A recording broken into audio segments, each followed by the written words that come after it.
Hello, my name's Chloe and I'm a 30-year-old cis-het woman. I wish I could go back in time and tell 13-year-old Chloe, and basically any little girl, that dreaming of a Prince Charming and an overall picture-perfect marriage with great in-laws is a waste of time. Because let me tell you, it really hit me like a truck. My mother-in-law, Emma, and my husband, Noah, made sure to give me that rude awakening. It all began when Noah and I said our I do's. I had this vision of our families blending smoothly like something straight out of a fairy tale. Oh boy, was I in for a surprise. Little did I know that Emma and Noah would team up to become the dynamic duo of toxicity, always testing my patience and sanity. Right from the start, it was clear as day that Emma, my nightmare of a mother-in-law, was going to be a constant pain in the neck. Me, I avoid drama like it's the plague, so I tried my best to keep things peaceful and make it work. But let me tell you, Emma had a special talent for pushing all my buttons. Man, let me tell you, dealing with her was like walking on eggshells all the time. I never knew when she'd unleash her disapproval on me. I tried everything to win her over, going out of my way to get her thoughtful gifts, hoping it'd bring us closer. But instead of softening her heart, it seemed to make her even more hostile. I still remember her snide remarks tearing down my efforts and making it clear she wanted nothing to do with me, not even if I had the cure for cancer. Her rejection hit me like a ton of bricks each time. It wasn't just the mean words she said, it was the fact that Noah, my own husband, didn't do much to stand up for me. He was stuck in this loop of trying to please his mother, leaving me to fend for myself. It was like a 1-2 punch, dealing with Emma's toxic behavior and Noah's indifference, lack of intervention. I felt so alone in my own marriage, like my voice didn't matter at all in our relationship. I carried the weight of Emma's disapproval on my shoulders every step of the way. It was like a nagging voice in my head just piling onto my anxiety. I ended up always questioning my worth, and it made me feel sick. The toll it took on my mental and emotional well-being was undeniable. All I wanted was a loving and peaceful family dynamic where we could all accept and understand each other, but it felt like an impossible dream in reality. Little did I know life was about to take a wild turn I never saw coming. What happened next was going to challenge me, empower me, and take me on a journey of self-discovery and happiness. But hold on tight, because this ride's going to be a roller coaster full of surprises. Feeling the weight of Emma's disapproval on my shoulders, I knew I had to deal with this elephant in the room. So I gathered up my courage and decided to host a brunch at my place. I wanted to create a safe space to tackle all the underlying issues that had been causing trouble for way too long. When Emma showed up, she gave my home this critical once-over, finding faults in every little thing. Oh, I see you've redecorated again. It looks like dog crap. Aren't you embarrassed? I know I would be. I gotta tell you, I tried my best to keep calm and focus on what really mattered. It was time to gather my courage and get to the heart of the matter. So with my voice shaking, I politely confronted Emma and asked her straight up what her problem was. I was hoping for an honest talk, but boy, was I in for a surprise. As soon as I asked, Emma's face twisted with anger. She exploded like a volcano, throwing insults and shouting at me with a tone that would make the devil himself squirm. Her words hit me like a slap. Not only did she attack my character, but she also spat on my dreams and belittled everything I tried to do. It hurt so bad, and I couldn't hold back the tears anymore. At that moment, I realized that confronting Emma would only ever make things worse. Her intentions weren't about resolving anything. They were all about her insecurities and need to control everything. It was a tough truth to face. It shattered my hopes of having a happy, smooth relationship. If this was some random girl I was friends with, Best believe I would have cut her off a long time ago. But this was my mother-in-law. There was no escaping this. I just couldn't take it anymore. I had to get away from that emotional assault. So I excused myself from the table, tears streaming down my face. Emma's words kept echoing in my head, just dampening the mood entirely. In that vulnerable moment, I couldn't help but wonder if anything could ever bridge the gap between us. I had no clue that hitting that breaking point would trigger such a huge change within me. From feeling down in the dumps, a newfound strength started to grow. I was dead set on rewriting this story, reclaiming my self-worth and finding a path that embraced who I really am. After that terrible incident, I made sure to steer clear of any unnecessary run-ins with Emma. I thought maybe if I kept my distance, we could avoid another blowout. But no matter what I did, Emma was hell-bent on keeping her toxic behavior going, even from afar. She started bombarding me with these awful text messages, each one meant to tear me down further. And let me tell you, even though I was set on becoming a stronger person, those insults really got to me. I couldn't just shake them off, especially not overnight. The stress and anxiety they caused were eating me up, and it felt like I was stuck in some never-ending nightmare. I was desperate for support, so I turned to Noah, hoping he'd have my back. I poured my heart out, telling him all about Emma's relentless attacks and how they were messing with my head. But man, his response was not what I expected. Noah pretty much brushed off my concerns, acting like they were no big deal. He just said to ignore it and not let it bother me. It was like he couldn't understand the emotional toll it was taking on me. Feeling like he didn't get me at all left me even more hurt and alone. It felt like I was fighting this battle all on my own. Come on, Chloe, you're so sensitive. I know my mom can say some less than nice things, but seriously, you should grow a backbone. He acted like my feelings were no big deal, and it hurt so much. I thought he'd support me, but instead he just undermined what I was going through. I felt so alone and frustrated. We got into this huge argument about it. I tried explaining how much Emma's behavior was messing with me, but he couldn't take it seriously. He kept telling me to just brush it off and not make a fuss. I even told him that dealing with his mom's constant attacks had pushed me to the point of needing anxiety meds again. But he didn't seem to get it. To make matters worse, he even threatened to leave me if I couldn't handle his mother. It was like a stab to the heart, playing on my fear of being alone. I felt stuck in this toxic cycle where my well-being was sacrificed just to keep the peace in our relationship. Months dragged on and I was still silently putting up with Emma's toxic behavior while Noah turned a blind eye. It was exhausting and emotionally draining, and I felt so isolated.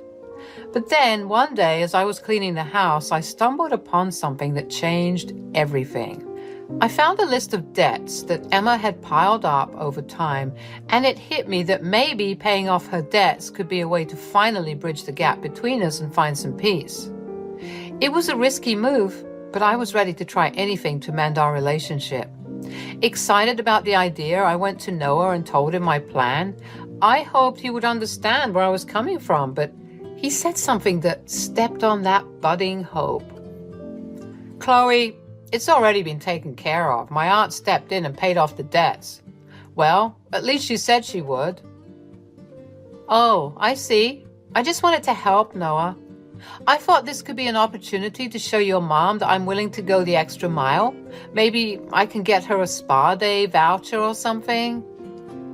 Chloe, it's not necessary. You always try to do things your way, thinking money can solve everything. Just drop it, okay? She doesn't need your help. But Noah, it's not just about the money. It's about showing compassion and trying to build my relationship with your mom. I just wanted to make things right. Can't you understand? It's not going to change anything. This constant need to fix things, it's driving me crazy. Weren't you the one talking about the anxiety my mom gives you? Doing something like that would definitely send her over the edge. God, it's like you want her to hate you. Feeling defeated, I decided to let it go, knowing I didn't need another showdown with Cruella Devil. But man, I couldn't have imagined what was about to go down after that chat with Noah. The very next day, Emma barged into the living room like a tornado on a rampage. She was furious, launching into a full-on verbal attack, convinced I was the one behind the mysterious payoff of her debts. I was sitting there frozen in the living room, anxiety churning in my gut as Emma burst through the front door. The fire in her eyes was impossible to miss, and it was all aimed right at me because I couldn't even say a word. She unleashed this relentless fury of accusations. So, you paid off my debts, huh? Who do you think you are, meddling in my affairs? You think you're Bill Gates or something? I never wanted a penny from you. Confused, I began to explain myself, but she wouldn't let me speak. Don't try and defend yourself now. You think I'm stupid? Noah sent me a text last night saying she paid off all of your debts. I knew it was you because you always had a knack for doing crap like this, but I've had enough of you. Noah then appeared in the doorway, startled by the commotion, and asked what was happening. His face showed a mix of confusion and concern. What's going on here? Why are you so upset, Mom? She was shaking with rage. I thought the vein in her forehead was about to pop. Your wife here thinks she can play savior and pay off my debts without my consent. I won't tolerate this blatant disrespect. She thinks I'm some charity case? Well, she's got another thing coming. I tried to speak to defend myself, but Emma wouldn't hear any of it. Divorce her now, Noah. She's nothing but trouble. I won't have her meddling in our family affairs and ruining our lives any longer. Tears streamed down my face as Emma's words cut deep into my already wounded heart. Noah face-palmed, clearly frustrated with the situation. Mom, calm down. I should have been clearer. I'm sorry. Let me explain. Emma didn't even bat an eye at Noah's desperate pleas. She was completely consumed by rage and went on a rampage, smashing anything in the path. The whole situation felt so melodramatic and overwhelming. Right then and there, it hit me hard. No matter how hard I tried to fix things, Emma's deep-seated hatred for me seemed impossible to overcome. The toxicity in that family ran deep, and I felt totally powerless to change it. But amid the chaos, I saw Noah spring into action. He was trying to physically restrain his mother, desperate to get her attention and make her listen. Mom, listen to me. I didn't mean Chloe paid off your debts. It was Aunt Judy who offered to help. I thought you already knew it was her because we had talked about it earlier, remember? Oh, but I just received a text from her. She mentioned that an unexpected expense came up and it will take more time for the money to come through. As Noah's words sunk in, I noticed Emma's tense body language start to relax, and a hint of realization crossed her face. It was obvious she had jumped to conclusions, but her stubborn pride kept her from offering an apology. Instead, she was dead set on finding some other way to shift the blame onto me. Well, if it wasn't you, then why didn't you say that? As I realized Emma's complete disregard for my emotions, sadness quickly turned into anger boiling within me. And to top it all off, there was my favorite vase, a precious keepsake from my late grandmother, shattered into pieces on the floor. You've crossed the line, Emma. That vase was from my grandma, and you've destroyed it. What is wrong with you? Emma must have sensed that her usual strategy of just attacking everything wasn't going to work this time. She tried to switch gears and started showering me with sweet talk, hoping to win me over and get me to still help her out. But there was no way I was letting her off the hook that easily. Chloe, listen, we can find a way to fix this. Please, just hear me out. I was so angry, and all I could see was the mess Emma had created. My voice trembled as I tried to stay determined. No, Emma, I've had enough. I'm calling the police. This has gone too far, and I refuse to be treated like this any longer. My heart was racing as I grabbed the phone, feeling both determined and scared. The room felt heavy with tension, and our shattered relationship was weighing us down. With my hand shaking, I dialed 911, knowing it was the only way to stop the chaos that had taken over our once peaceful home. Noah and Emma tried to talk me out of it, their pleas ringing in my ears, but I knew there was no going back now. I had made up my mind, and I was set on finding safety and peace. Hello. There are people in my house causing a disturbance and distress. I need them to be removed from the property immediately. As I told the authorities what was happening, Emma tried to act all sweet and innocent, attempting to regain control of the situation, but it was so fake. Chloe, please, let's talk this through. I know you have the means to help me out of this predicament. Think about how it would benefit both of us. Emma, I gotta be real with you. I can see how desperate you are, but I'm not gonna give you a single dime. You've treated me like garbage and caused so much hurt. And now, all of a sudden, you want my help because you're desperate? Nah, that isn't how it works. Remember how you wouldn't even look my way before? Now you think it's cool to waltz into my house and wreck my stuff? You've got some serious issues, and it's high time you face the music for what you've done. Professional help might be a good idea for you. You can't just get away with everything. Consequences are coming your way. Noah interjected, his frustration mounting as he sided with his mother. Chloe, you're being unreasonable. Can't you just see how much stress this is causing everyone? Just give her the money and let's move on. And call off the police too. That was so uncalled for. Unreasonable? Noah, you are such a dirtbag. You only care about yourself, and you always disregard my feelings. I won't allow myself to be manipulated any longer.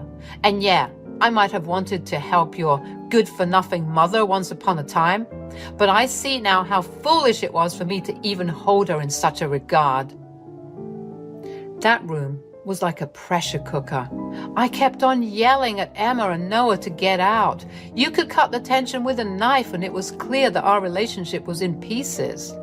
Noah was begging me to back down, promising that he would start listening to me and that things would get better between us, but I couldn't ignore the truth.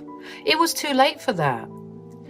Noah's desperation was boiling over, and he was getting more and more worked up and aggressive, wanting to intimidate me into submission. It scared the hell out of me, and I knew I had to get out of there before things got even uglier. So without thinking twice, I ran for it, just wanting to be safe until the police arrived. As I dashed away, my neighbors started coming out, curious and concerned about all the noise. One of them asked me what was going on, as they'd heard the commotion from their homes. It felt like a lifeline knowing they were there to support me through this chaotic mess. Please, you have to understand, my husband and mother-in-law have made me fear for my safety. She's been aggressive and destructive. I've already called the police. Don't worry, Chloe. We've got your back. We heard everything. They need to be held accountable for their actions. Absolutely. We'll tell the police everything we witnessed. You shouldn't have to endure this kind of treatment. It happened so fast. And then suddenly those flashing police car lights lit up the whole street. I felt a mix of relief and nervousness knowing help was on the way. The officers arrived quickly and started asking questions, paying close attention as my neighbors and I spilled the beans about everything that went down. It was like giving them a full rundown of the whole situation. Having the police there brought a sense of order to the crazy scene in my house. Their professionalism and authority gave me a bit of hope that things might finally be handled properly, and that I could finally get the safety and peace of mind I was desperately seeking. Ma'am, we're here to ensure your safety. If you're comfortable, could you provide us with a statement about what transpired? Of course, officer. I just want to feel safe in my own home. They've caused so much distress, and I can't live like this anymore. So there I was, spilling all the juicy details to the police officers, and let me tell you, they were fully tuned in. Their expressions turned all serious as I shared what had gone down, and it felt good to know they were taking me seriously. It was like a weight had been lifted off my shoulders. Before you knew it, the cops marched over to Noah and Emma, and they weren't messing around. They gave them a stern warning and told them to cooperate and come along peacefully to the police vehicles waiting outside. It was like a scene straight out of a movie, and I couldn't help but feel a sense of justice finally being served. "Chloe, please call off the police. We can work this out." "It's too late for that, Noah. I've endured enough. It's time for the law to intervene." My neighbors were there for me, supporting and encouraging my decision, and even urging the police to take action. It meant a lot to have their solidarity and care during such a tough time. With their support, I felt stronger and more determined than ever. After cutting ties with Noah and Emma, I finally felt a sense of relief. Their toxic influence was gone, and I could breathe freely again. Each day felt brighter, filled with a newfound peace that I hadn't experienced in a long time. No more living in fear and uncertainty. It was my chance to rebuild, heal, and create a life that was truly mine. News spread quickly in the neighborhood, confirming my suspicions. Emma's financial situation took a hit, and her home got repossessed because of Aunt Judy's broken promise. It was a clear reflection of the destructive path she chose. Despite the turmoil, Emma still tried to reach out to me, maybe seeking help. But I knew better than to fall for it. I took legal measures to protect myself and got a restraining order against her, ensuring my safety and peace of mind. As time went on, I focused on my healing journey. Therapy became a vital tool in rebuilding my self-esteem and finding my voice again. Supported by friends and neighbors who stuck by me, I rediscovered my strength and resilience. The unexpected benefit was that my anxiety decreased significantly. Noah and Emma's toxic presence no longer weighed me down, allowing me to reclaim my inner peace. I started thriving, pursuing my passions and dreams with a newfound energy. Gone were the days of living in fear. I embraced my true self, valuing my worth and refusing to settle for anything less than love and respect. The healing journey wasn't over, but I celebrated the progress I had made. Life continued, and I welcomed new opportunities surrounded by genuine connections and a sense of belonging. The scars of the past began to fade, and I grew stronger, knowing that I had survived and come out wiser on the other side.